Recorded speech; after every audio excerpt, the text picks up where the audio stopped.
Hello, Michael. I am so happy to have you today as a guest in the I Am interview series. And I can't wait to discover more about who you are and what your journey has been. And I invite you, our listeners, to pay attention to what's most insightful from Michael's journey, and also if you find some interesting points, to take them away to apply in your daily practice, and to click the link and to donate an amount of money to the hospital in Romania, because they are in need right now. So, Michael, we will start. I'm very Okay. happy to have you here today. And I will challenge you in 30 seconds to tell us who you are. In 30 seconds, wow. Right, my background is social care. So I'm a qualified social worker, and I've been doing that for about 12 years. Then I resigned, and I'll tell you a bit about why I did that, to start my own wellbeing consultancy. So I now practice wellbeing, speaking to individuals, organizations, and groups about the importance of emotional health and well-being and how it impacts all the parts of our lives.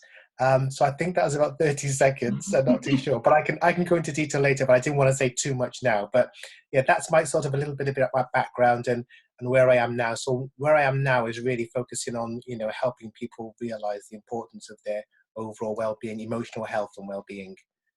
So, how did you make this big step and turn your life from social care to being your your own chief and Yeah, giving people trainings and workshops? yeah. Was a big change. Yeah, it was, Raluca. It was very, very big change. It wasn't something I did lightly. I'll try and give you a brief story. About 4 years ago, in 2016, when I was in my social work role, I'm a childcare social worker. So we work with the frontline children, child protection, that sort of thing. So it was very, very serious, quite pressured job, which I did enjoy. But what I was noticing was happening is that a lot of my colleagues were suffering from stress of work, overworking, giving themselves to their job, and there wasn't any support from the organization for them as individuals. So they were working really hard, and then I started to see some of them going off sick, long-term sick, some of them not returning. And I was just wondering what was going on, as the managers were saying that some of them had left, and I thought it was too recurring, it was happening too often. And then in 2016, I had my own episode where I was feeling very pressured by the work and by the management system. And I had to make a decision because it was starting to affect my well-being. I wasn't sleeping well at home. The relationships at home weren't very good. And I thought, this is not the way to be living. I can't do this. So I tried to get some support from work. And unfortunately, at the time, there was none available. So I had to make a decision to do something drastic and for my own well-being, because I wasn't feeling well at all. I was at the stage where I didn't want to go to bed because I had to go to work the next day. That's how much I didn't want to go to work. And I've never felt like that in my life, never. So I went home, I spoke to my wife, we had a conversation, we did some calculations to see if it was going to be, work out for me to leave and start my own business. And we decided it was. So I resigned at 50 years old. I left my job at 50 years old to start my own business because I felt that I had to do something practical about what I was experiencing and what I was seeing in my workplace, and I knew it was being repeated in other places, other organizations around me. So yeah, it was a big decision, but it was a good decision because otherwise I couldn't have been doing the things that I'm doing now and helping to impact people's lives in a positive way. So yes, a big decision, but one I had to make at the time. The time was right for me to make it. How did you start with your workshops? Did you find ways to balance yourself first and giving them then to your clients? Yes. So I took training in wellbeing and emotional health. I went on a training course first of all. and I learned about the basics. And then from that, as you said, I had to apply those things to myself. So there isn't anything that I'm telling people to do that I'm not doing, because I don't believe that should be the case. That's just me personally. So the things that I'm doing or telling people about, I've practiced them or I've tried them out in my own personal life. So that is correct. I will look at systems, theories, practices, and try to put them in my own life, because everyone has to balance their life. You know, you have to balance work with family life, social life. So I try to find systems that work. I do a lot of reading, listening and research. And then when I find things that work, I actually then can deliver those, or I make a workshop for that particular organization. And I also work one-to-one with clients as well. So if there's a particular person, we would interview, we would talk, and they would relate to me what's happening. And then from what they tell me, I can structure something for them that I think is going to work, and we can review that. But yes, first of all, I had to start with me. So I was the starting point. And then from what I've learned, I can then translate that to the people, the organizations that I'm working with as well. When you had that experience of overwhelm and pressure and not being understood, was this the worst scenario of not being well for you in your whole life? Yeah, Raluca, it was, because I'm usually the person that is, I'm happy to go to work. I enjoy working. And some people say, are you crazy? No, but I like working. It brings me pleasure to, do a good day's work, come home satisfied. But this particular instance, what I was finding, that I was working very hard, but I wasn't getting any sort of positive support from the organization. It was just constant pressure. So you would perform a piece of work, and then they would just demand more from you on top of that, and I just felt very, very pressured, unsupported, and it did affect my well-being. I was going home and I couldn't sleep properly. So when my work was affecting my sleep and relationships at home, and my wife noticed that I wasn't quite the same, she said, "What's going on? You're not the same. You're not yourself." So we had to sit down and talk about it. And she was really quite surprised, because she's never known me to be like that. I've never suffered in a way like that before. And I knew that something was wrong. So yes, it was the worst I've ever felt whilst being employed anywhere. I've never had that experience before. I've heard people talk about it, but I've never actually had it happen to me. And then when it did, I could fully understand what people were talking about when they talk about burnout and being very pressured. I felt that I could physically feel myself changing for the worst, which I knew wasn't good. And I said, I can't live like this. Something had to change. I spoke to the organization, the management. They couldn't do anything really to support me. So I knew I had to take matters into my own hands, which unfortunately I had to resign. I love the career. I love social work. It's a great career.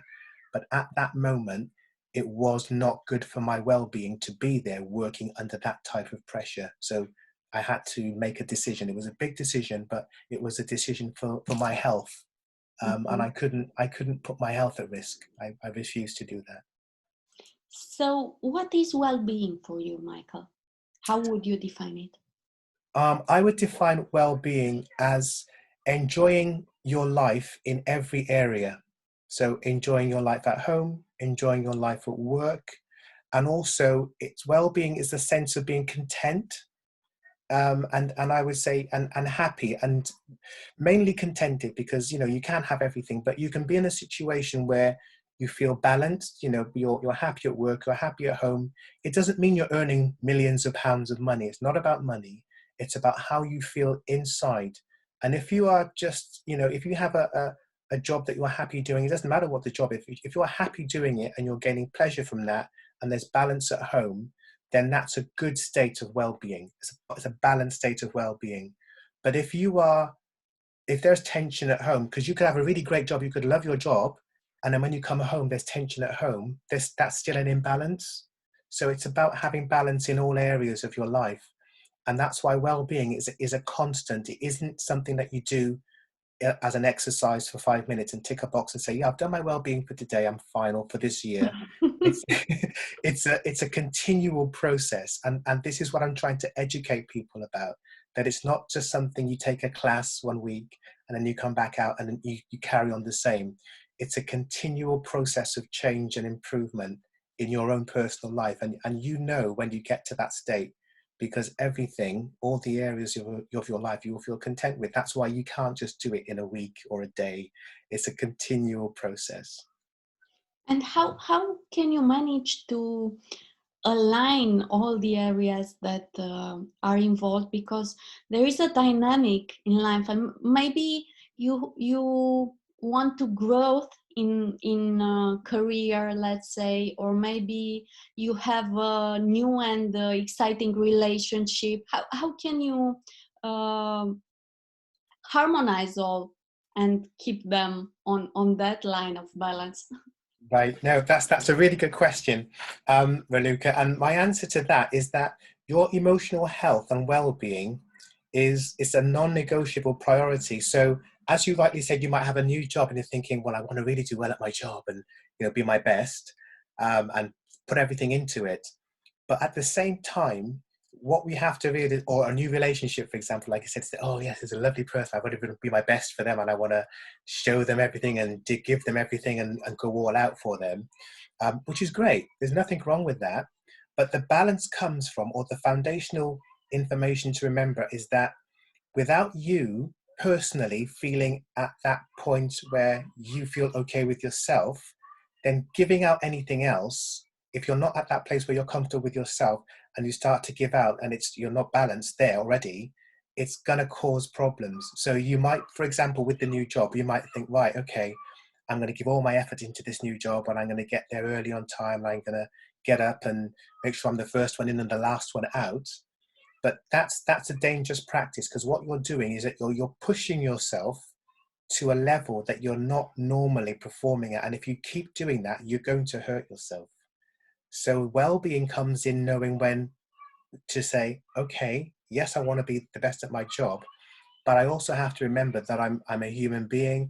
There's other parts to my life. I can't throw myself into my whole self, into my new job.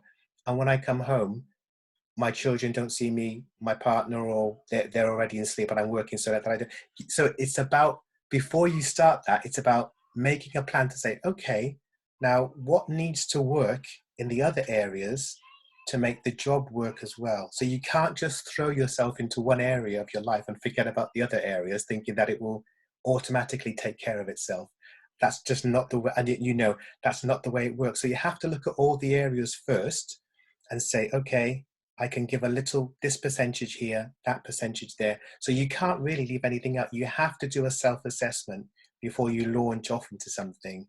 Because if you don't, you'll be the person that ends up suffering first of all. And then the ripple effect will be the people closest to you, which is usually family and friends, that they're going to start to suffer. So you have to make the calculation before you make any big strides and decisions, like I had to do. I mean, I didn't want to leave my job. I didn't want to, but because of what was happening with my life, I had to, myself, my wife, we sat down and we did do some physical calculations and we spoke to each other. We had to have a really serious talk. And we found a way to make it work before I didn't just walk out of my job. I felt like doing that, but I said, no, I can't do this. I have to discuss this. This is a serious matter. I'm 50 years old. I'm not a teenager. So there was a lot of things to consider. So it's about having the constant presence of mind to understand that you can't just throw yourself into a project or area without considering the other things around your life that are always there. They don't disappear. They're always there. But well-being is about being consciously making decisions that you say, okay, yes, this will work, that will work. Maybe I can't do too much there, before you make big decisions, and sometimes even the little ones as well. So it's about continually being aware of what's going on around you and inside you. When you make decisions, how do you put together the emotional and rational part, and which is more important for you, or how do you make them be on the same line? Yeah, that's a very good question, Raluca. And I would say, to answer that, I would say, first of all, it is about how I think about how the decision I'm going to make is gonna make me feel. Yeah, how it's going to make me feel. So I might say, yes, applying for this new job and getting this new job is going to make me feel really good because I'm going to probably earn some more money. But then I have to think, does this job include more hours that's going to take me away from my family? So that's the other part of the decision. So I said, yes, I'm going to be earning more money. I'll have to work longer hours. So is spending more time at work going to make me feel better when my relationship at home is not going to be good? So I have to make the decision that comes between money, finances, and my relationship at home. And I have to make that choice of what is valuable to me. So if you make the choice and say, well, or you might make the choice with your family and they might say, okay, but we don't mind you spending longer hours at work, we'll maybe make it up on the weekend. So it's again this decision making process that doesn't just involve you. If you live on your own, then that's great. If you're a single person and you want to go for a job, absolutely, because it's only you to consider. But even then, Raluca, you have to think, well, is working constantly increasing hours going to affect my health? You have to think, well, yeah, so there's always a decision to make. So personally with me, I have to make that decision, is how is this going to make me feel long term? Is my decision now sustainable? Is this new practice going to be sustainable?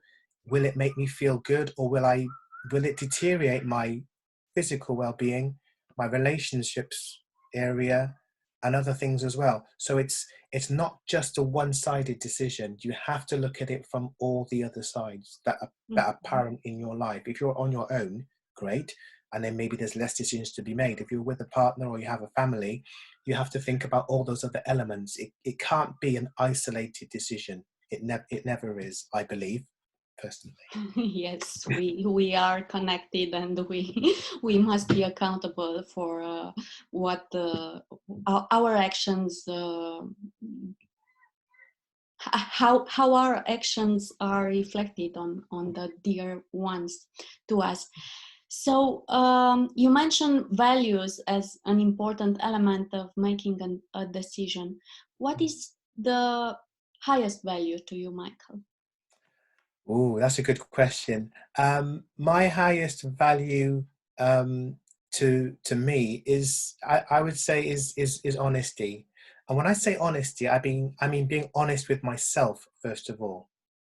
First of all, honesty with myself, because if I can't make a decision and honestly answer questions to myself, then everything else that comes after that is very shaky.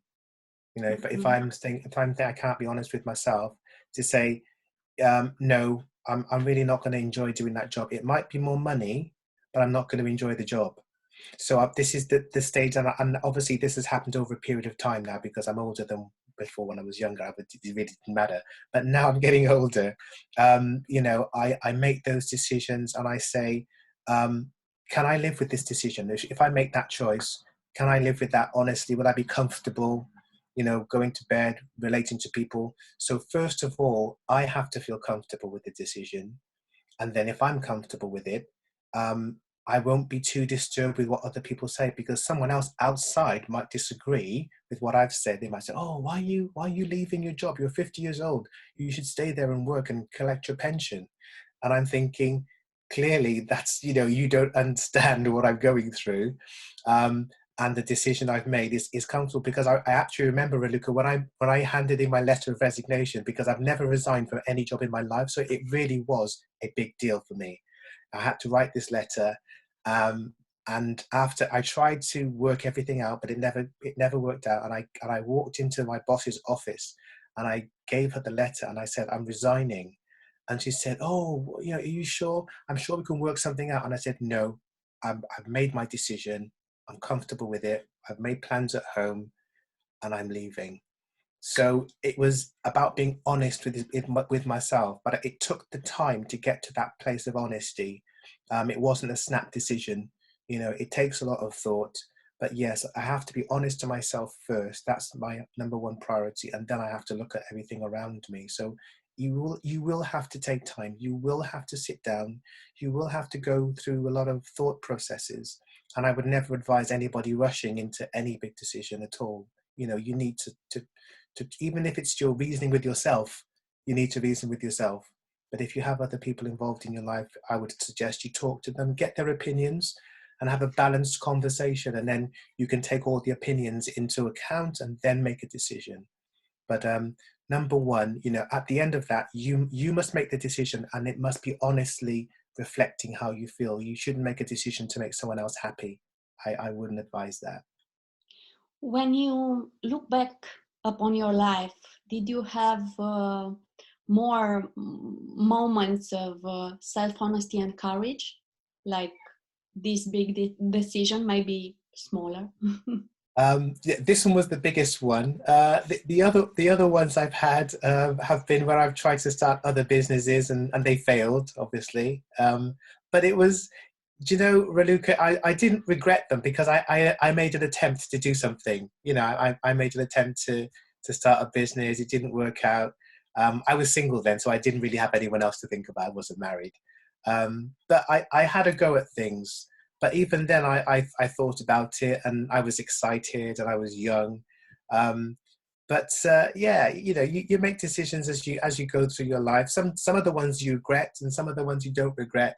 But I think that's all part of the learning process that life teaches you. And as you do progress or get older, or go through more experiences, and not necessarily get older, go through more experiences, you can look back and say, well, okay, I remember this looks familiar. You might even notice a situation and say, okay, I know how to act when the similar situation comes up, and maybe I won't make the same mistake as I did last time. So life, if we are observant, our life will teach us lessons if we're ready to look and observe and to reflect as well, reflect on what we've been through.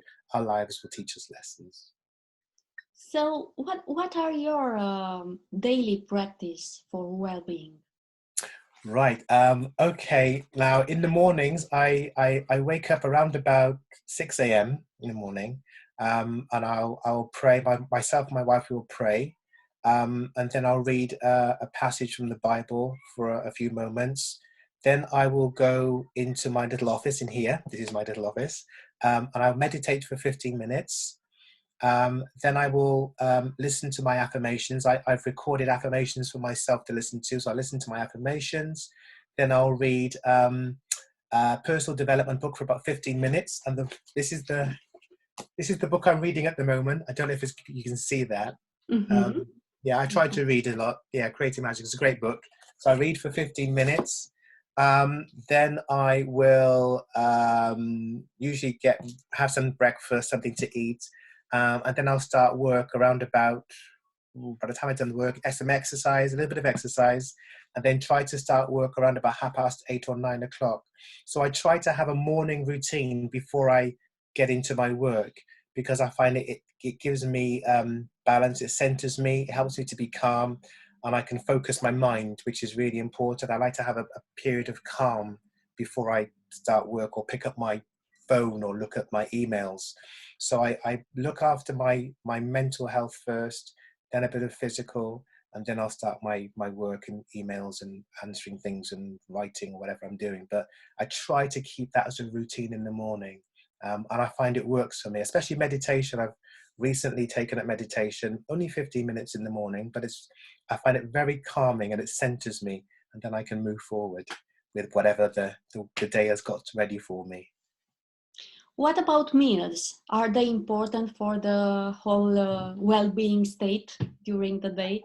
Yeah, absolutely. I try to drink lots of water when I can, as much as possible, like lemon water. And I have it in my little flask here. It's usually full of water. I carry it around with me. I try to. I'm not. I'm going to be honest here. I'm not a health expert on food, but I try to eat a generally healthy diet. So I'm not a vegetarian, so I do eat meat. Scared anybody away. But yeah, I try to eat a healthy balanced diet. Not too much meat, but fish, meat, lots of vegetables. Drink as much water as I can. I take multivitamin supplements, just one a day, and try to exercise as best I can, as much as possible. So Yes, I think, and I try to cut out sweets. Now, I've got a very sweet tooth. I love desserts. I love chocolates. I love biscuits. It's my downfall, but I'm conscious of that, and I'm trying to reduce my intake of naughty sweets and treats. So I'm trying to be better. Me too. Me too. Yeah, I love chocolate, so guilty. But absolutely. Yeah. also, So I love exercises, so maybe that compensates some yeah, sometimes. exactly. Yeah, and I didn't want to put myself up here as somebody who's like, super perfect and everything's right. That's not me. I'm a very realistic person, and I live in the real world. And yeah, I like sweets and chocolates, and yeah, and I know that, and I have to cut down. Michael, what was your first memory as a kid? Do you have one? Oh yes. This is a really interesting question because I've been asked it before, and every time I'm asked it, I try to remember a different one, but I can't. So the first the first memory I have as a child is when I was growing up in Cardiff in South Wales with my parents. We had a back garden, and I think I was either 3 or 4 years old, and I had a small tricycle. And the memory that I have is riding on the tricycle in the garden, and I fell off. And I don't think I cried. I think I moaned a little bit, but I got back on and carried on riding. So that's my first memory, childhood memory that I can remember. Actually, I think I was about 3 or 4 years old. I was riding on my tricycle in the garden. I fell off, and I think I just got back on and carried on riding. Well, I didn't make too much of a fuss about it. I just got back on and carried on riding, basically. Interesting. Is Yeah, it like is a good it little boy. an attitude that defines you till now? That's a really good question, Raluca. I'd say yeah. I would say yes, because I was even saying to my wife recently that I think I'm a bit of a survivor, because I I got married when I was 30, so I didn't get married early. I got married when I was about 30, but even before then, our parents taught us all the children, all the girls, all the boys, to be independent. So before any of us left home, we were able to wash, cook, clean, look after ourselves, because my mum wanted to make sure that whatever we did, that we had the very basics. We could take care of ourselves. So if we decided to get married, great. If we didn't, it really wasn't going to be a problem. Some I wouldn't say everybody, but some people are very dependent on other people, and if they don't do this and for them, and they get fussy. But the way we grew up, we were able to look after ourselves before we left home. But our parents taught us all those skills at home whilst we were going to school. So by the time we were ready to leave home, it was second nature for us to cook our own meals, wash our own clothes, iron our own clothes. So, So did you yeah, impress your wife with these I, skills? I think so. I think so, because we both cook, but mainly I do most of the cooking at home. So but yeah, I think she was quite happy. She did say yesterday, the other day, she said that I was one of the easiest people to live with. She said, because you're not fussy, you get on with things. And I said, sure, it's no problem. I don't see, if I don't have to, if I can make someone else's life easier, whether it's my wife, my partner, or someone else, I will do that. I'm not going to go out of my way to make someone else's life more difficult than it is. I think there's enough out there going on for you to add to someone else's misery. So yeah, my philosophy is, if I can help somebody by doing something that I can do, I will do it, basically. So yeah, and that applies at home. We just, whoever gets in first will cook, or we'll clean, tidy up. We just work together as a team, basically. So it's about helping each other as we go through the day or through life. So, what are your interests beside work, beside the well-being state? Oh, besides work, I love photography. When I get a chance to do it, because that's one of the things I started to do when I was younger. I tried to start my own photography company, but it didn't quite work out. But but I still love photography as a hobby. I love to write poetry. I write songs every now and again. I like to exercise, keep myself healthy, and I like to cook as well. I do like to experiment with cooking. So they're the things. And I like to travel. Obviously not now, it's not possible. But I like to travel if we can go to new places that we haven't been to before. Yeah, so those are the things that I really would love to do more of, maybe as I get older and not maybe working so much. So pick up my photography again. I do it every now and again, but it's one of the things I love. I could do it all day. I could do that all day, and be happy. That portraits, landscapes, yeah, anything like So that. how do you stop when when you have your camera in your hands? Oh, I don't pick it up. That's the thing, because I'm so busy with it. I'm so busy with my well. That's a good prevention. Yeah, I'm so busy with the well-being stuff, which I also love as well. That's my passion. But if I was to pick up my camera now and just go out and wander, I'd be taking pictures all day, and time would go like that, you know. But every now and again I might use my phone, if I have my phone on me, just to take a little snap of something I might see, out the corner of my eye, or some wildlife, whatever. But yeah, my photography is one of my loves. Yeah, I love photography. I love great pictures, artwork as well. Great photographers, Annie Leibovitz and many others. So yeah, if I go to a photographic exhibition, I could be there all day. I could be stuck in there all day. And what do you pick as a subject? What inspire you most? People or Um, pe- nature? People, I love portraiture. Portraiture photography is my number one love. Yeah, I love people. So taking photos of people is just, yeah, that's the thing that really excites me. I love it because it's really nice when you are taking photos of somebody, and then you just take that one photo that just captures their personality, so you do a photo shoot and you have a laugh and you're having a conversation, and then there's just this moment when, and if you're lucky enough to capture it in that shot, it makes the whole session amazing. Yeah, so that brings me great joy. Yeah, and you build up a relationship as well with the person, and that's the other thing. You get the relationship you're building up by chatting, and then the relationships with the camera, and then you can show them your work. So yeah, photography really, really excites me. Yeah, I love it. So you take pictures of strangers, and then a conversation begin after showing what you've got, or They're usually people I know. Usually people I know, okay. unless it's a commission work. Unless somebody says to me, "Oh, look, I have a friend, and they want you to take some photos of them," so I would then know them through the friend. Um, I used to do a little bit of street photography, but I find it's nice if you can let the person know. I don't want to be sort of too intrusive, and sometimes you Mhm. have to be careful. Um, I take lots of holiday photos as well. So when I go on holiday, I take photos, and I'll probably take some photos of the locals. But again, that's just like actual everyday street life reality. That I take the non-touristy photos, so not the landmarks, but there's everyday life, people getting on with their everyday life. That's the sort of thing that really attracts me. Yeah, real life photography. And there's an emotion and an atmosphere that you can catch and take home from from your travels. Yeah, And absolutely. now that we are in isolation, what do you how do you travel without traveling? What do you put in instead?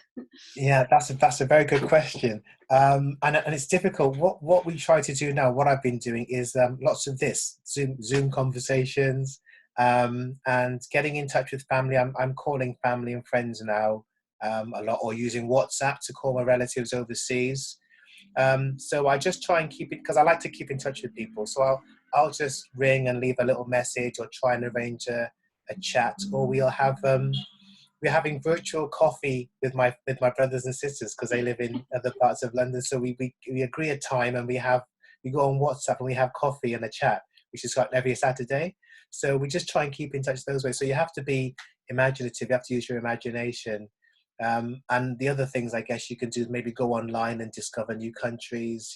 Use the internet and check them out. Put them on your list for when COVID-19 is over. Say, right, this is where I'm going to go when it's all over, where we can get back to normal. So I think having hope and making plans for the future is a good way of coping with what's happening now. It's good to look forward, because you can get a little bit caught up in what's happening at the moment. It is serious, it is real, but having hope about what you'd like to do when it's over, I think is a positive way of keeping a really good mindset. So, well, okay, when this is over, I'd like to do A or B, or I'd like to go to a certain place. So you can make plans for the future, so you Yeah. don't get too pulled into the reality of now, because it is very serious, but you don't want it to drag you down. You take hope and you plan it for Yeah. the moment that you are able to put it into action. Yeah. And when you cook and you are creative, do you use the food that is in the fridge, or do you start from a MasterChef recipe and you make it better with knowing your taste and your wife's taste, or how do you proceed? Yeah, it's really interesting. You should say that. I'll use what's in the fridge, basically, and there's usually a fairly good amount of ingredients to make something fairly nice, some meat and some fish or some eggs. But the funny thing is, and I got this habit from my mother, and my wife doesn't quite understand how it works. But when I'm cooking, I don't measure anything out, and I don't really taste anything until the end. And Hmm. my wife can't understand how this works. And I said, I don't know. I learned to cook from my mum, and that's we see. I seem to be. I don't know what it is, but it works. It works for me, because every time I cook something for her, she says, "What did you do? Why does this taste so good?" And I said, I don't know. I just go with the moment. I get the herbs out, and I kind of I just look at amounts, and I think, okay, that'll be enough. And I season and I cook it, and I just look at it. I think, yeah, that's done. That's ready, and it seems to work. So So I don't know. how does when you put a certain ingredient or condiment inside the food and you don't taste it, you already have the perception and the taste, or how does Yeah, it work? How do you? Raluca, I honestly don't know. I'll taste it right at the very end. I'll taste it, because my wife will come in and say, "Have you tasted it?" And she's all, I said, "No, leave it alone. It's okay. It's going to be okay. It's going to be okay. It's going to be." So, You're convincing it. yeah, convincing the food to work.